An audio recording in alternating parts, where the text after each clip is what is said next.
Hello everyone.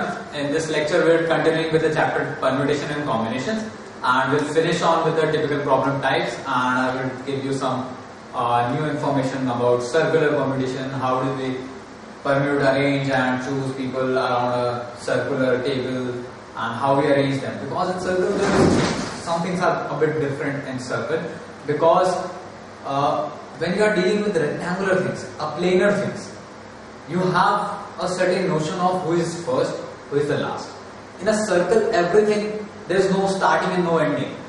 So there is no first position or the last position. That makes a bit of difference in the circular permutation and the normal permutation. So we'll first begin with the TCPs. So there is only one TCP left with us, that is typical problem set number 14. That is based on geometry basically. So I want to make three things clear. First of all, a line can be formed using just 2 points. Okay, 2 points are sufficient to define a line. Similarly, 3 points are sufficient to define a triangle. Okay, just the condition is all three should not be collinear, because if all of three are collinear, it would form a line. Okay, so the sufficient condition is that these three are not collinear. That would make these three form a triangle. Okay, so we'll do. What do I mean by concurrent lines? One more thing is known as concurrent lines. Mean if I say three lines are concurrent, means their intersection point is the same. This is meant by concurrent. These all are concurrent lines because they have just one point of intersection. That is this point A. Okay, these lines are known as concurrent. And you must be familiar with what is meant by two parallel lines, because that is their distance remains same everywhere. Okay, so these are known as parallel lines. So this is the basic information that you must be familiar. Collinearity, concurrency, this is parallelism. Okay, so these are the basic concepts you must be familiar to understand what I am saying. So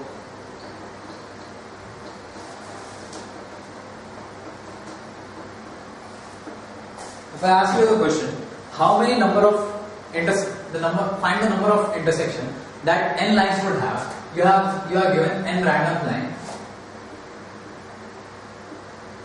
and random lines such that they are not concurrent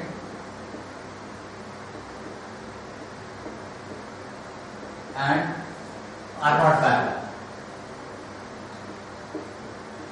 This is the given criteria. They are not parallel and they are not concurrent. How many points of intersection would be there?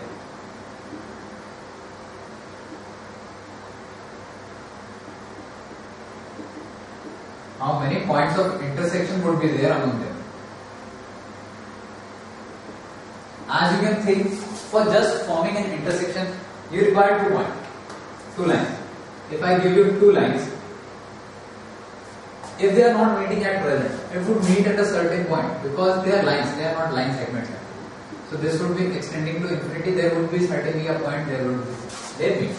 So the only 2 things that can prevent any 2 lines meeting is either and creating a point of intersection is they are parallel. If 2 lines are parallel, they will not intersect. Okay, and if they are concurrent, many lines could have just one point of intersection, but both these conditions are not there in this given scenario. So this says that any 2 lines would give us a point of intersection, because they are not concurrent as well as they are not parallel. So you have to just choose 2 lines out of these n lines to just form a point of intersection. So the total number of intersection would be NC2. So the total number of ways in which you can choose any 2 lines, those any 2 lines will give you a point of intersection, that would be NC2. Okay, so another question would be, in how many ways, how many lines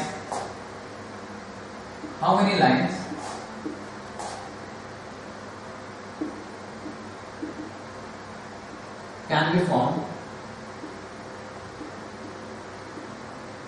using n points when no three points are collinear. How does this property not three are collinear help? Because as I told you, we require only 2 points to form a line. If these 2 points are given, we can form a line by joining them. But if 3 points are collinear, what does that mean? If I join these 2 points, I will get this line. If I join these 2 points also, I will get the same line. So we are not getting another line when we are joining any 2 points. But that is violated, that is given not allowed. No 3 points are collinear. So if we join any 2 points, we will get one line. If we join these 2 points, I will get another line. So joining any 2 points, you will get a different line. So just you have to choose 2 points out of these n points to form a line. So the total number of lines possible would be NC2. You have to just choose any 2 points out of the given n points and you will form a line. So the total number of lines is NC2. If I ask you how many triangles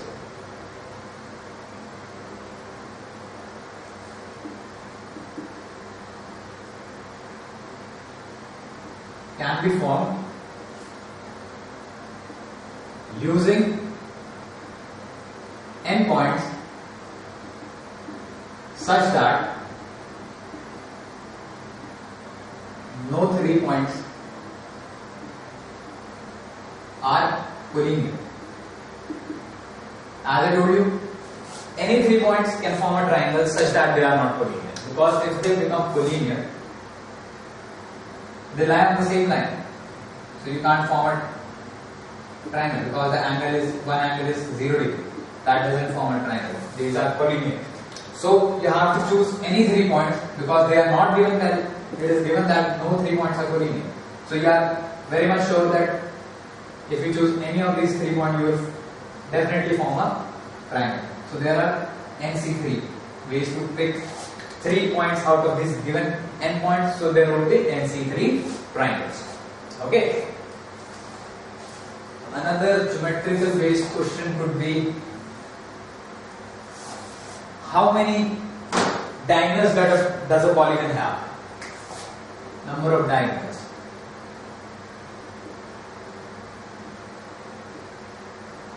An n-sided polygon have. Okay. So n-sided polygon means something of any figure which has n sides. Okay. Diagonal means just joining any 2 points that are not adjacent, because this would make a side. We join these two, join these two, join these two, join these two. This will form that diagonal. That is, we are not joining the diagonal point, not joining just the adjacent point. So this could be done in a way that first of all I choose just any 2 points. Okay. Then I subtract all those that make the edge of the polygon. So I would just subtract the n edges of the polygon, n-sided polygon. So that would give you n factorial upon n minus 2 factorial. Yeah, sorry. This one, yeah. It would give you n into n minus 1 upon 2 minus n. That would give you n into n minus 3 by 2. So the total number of diagonals is n into n minus 3 by 2. You can check this for say quadrilateral as well. In a quadrilateral, as you know, there are 1 and 2 diagonals. So if you put n equals 4, that would give you 4 into 1 upon 2. That is 2. So there are 2 diagonals in a n-sided polygon. So these are the basic normal and typical type of geometric type problems. That is finding the point of intersection from a given set of lines, finding the total number of lines possible from a given set of points, number of triangles possible from a given set of points, the number of diagonals in a given polygon, n-sided polygon. Okay. So with this we finish the typical problem set.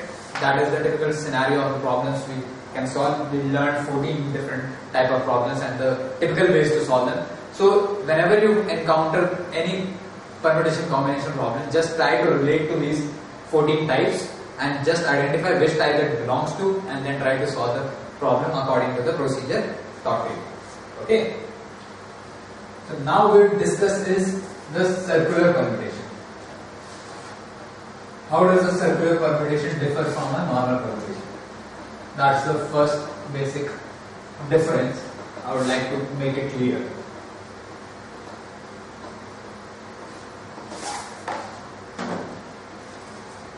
In normal scenario, if I ask you to sit in a row, you can very well define that yes, this is the first person, this is the third person, this is the second person, third person, fourth person, fifth person.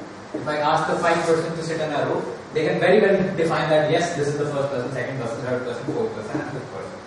But if I ask people to sit on a circular table, the 5 person, say they sit over these 5 points. Okay, can you tell which is the first one? Because the circular table looks the same from any side. You can mark this place as one as well, you can mark this place as also one, this place as one, this place as one. There is no starting, there is no ending. Okay. So that cuts down our possibility in the scenario that you have to fix one position in order to just to fix your reference. In what reference are you telling the permutation? That is, if I ask the 5 person to sit, I define that yes, this is the first position. I define this. I fix a person over here. Yes, this is the first person. A. Okay. Now I can arrange all the remaining. Okay. Because what do I mean by this is, if I ask you 2 things, this would be clear by this example. Let us suppose there were only 2 people. Okay, 2 persons, A and B. Okay. Let us suppose A sat over there, B sat over here. In another case, B sat over here, A sat over here. Can you say these 2 scenarios are different? I don't think so. Because B is on the clockwise over here, B is also on the clockwise of A. A is on the clockwise of B, A is on the clockwise of A. Even if they were not sitting over here, if A was here, B was here, then I would also say that these 2 scenarios are the same. So the motive is this: you have to fix one person and then define the permutation according to his position. That would make sense that yes, you are talking about certain kind of permutation. That is, you have to fix the reference to which, according to which you are telling your permutation. So you just fix one person's place and then permute the other people according to his position. Okay. So in a normal case, if you had to permute n people, you have to arrange n people in a row. There were n factorial ways. Now you fix any one of them. Okay. There is no condition that you have to fix A, you have to fix B, you have to fix C. You fix any person. And actually you are not fixing. You are just finding, you make arrangements. You just see that how many of them are different. Because the person's position might have changed. A might have moved from here to here, but the relative positions are same. So actually you are not going to choose any person. You have to just say yes, I am defining it according to A sitting over here. Okay. Now there are n minus 1 people. Now you have to arrange these n minus 1 people in reference to this person, in this person's location. So there are n minus 1 factorial ways to arrange the person in a circular permutation. So if someone says total number of ways to arrange n objects on a circular table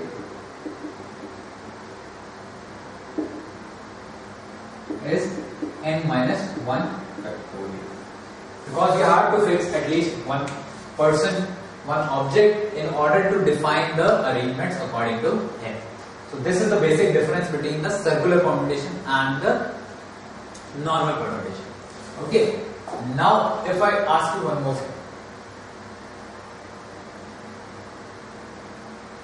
In circular permutation, there might arise a scenario where the anti-clockwise and the clockwise sides doesn't make a difference. The scenarios are something like this. Let's say there is a garland. What do you mean by garland? Say there are beads Okay, there is a rosary, there are beads.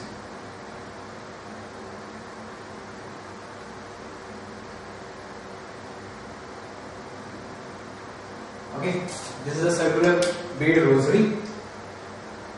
Do you think, let us suppose this was A, this was B, this was C, D, E, F, G, H, I, J, K, L, M, N, O, P, Q.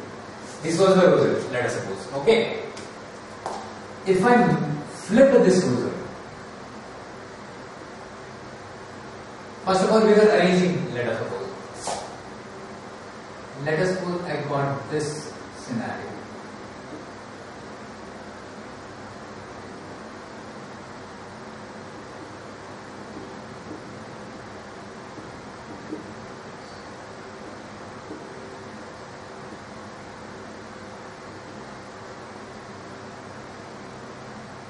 A, C, E, G, I, K, M, O, Q, P, N, L, J, H, F, D, B. Let us suppose I got this scenario. Okay. By arranging this, I was making the permutation of this rosary. I found this permutation. Okay. What was this permutation? Do you think these two permutations are different? I don't think so. Because in the rosary and garland type of cases, if you just flip this garland, if you just flip it over like this was kept like this, I flipped it over like this. Don't you think this configuration and this configuration will become same? In the case of person and in the table case type scenario where you are putting objects on a table, you can't flip the table because there is no meaning of the upside down table or the upside down person. Okay. So, but in these type of cases, in the garland and the beads of a rosary type cases, you can flip these two permutations and that would correspond to just the same configuration. So, in these type of cases, the number of permutation are reduced to half. Because first of all, you would fix the position of A, let us suppose, so there would be n minus 1 factorial permutations normally, but the flipping of these rosary gives you the same configuration. That would be divided by 2. Every case would have a similarly flipped case in the permutation. So the total number of permutations would be n minus 1 upon 2 factorial. So this is the basic difference between normal permutation and circular permutation. Let us do one question, let us suppose. So 5 persons are there.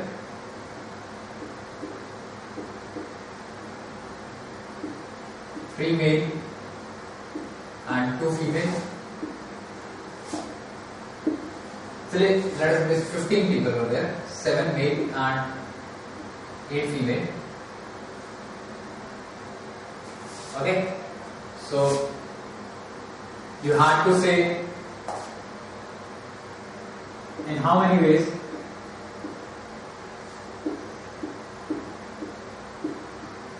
can you arrange or sit, say 5 people on a table. So first of all, you will make cases of how these 5 people could be. That is 0 men, 5 women, 1 man, 4 women, 2 men, 3 women, 3 men, 2 women, 4 men, 1 woman, 5 men, 0 women. So these, first of all, you will split this into 6 cases that are possible for the 5 people. Which 5 people would be there? Then you would choose, you would find each and every value for each and every case. That is in the how many ways you can do this. So the first case, selecting 0 male would be 7C0 into 5 women from 8C5, 1 male 7C1, 4 women from 8C4, 7C2, 8C3, 7C3, 8C2, 7C4, 8C1. And similarly for the last case it will be 7C5, 8C0. Okay. So this was in how many ways you can choose it. But after choosing them, you have to arrange them also. So to arrange them, there would be, as there are 5% on the table, there should be only 4 factorial ways to arrange them. Similarly, in this case, there would be 4 factorial. Similarly, 4 factorial ways in this way, 4 factorial in this way, 4 factorial in this way, and 4 factorial in this way. So you would add all these to find the total number of ways to arrange or sit 5 people on the table such that there were 15 people, 15%, 7 were male, 8 were female. Okay.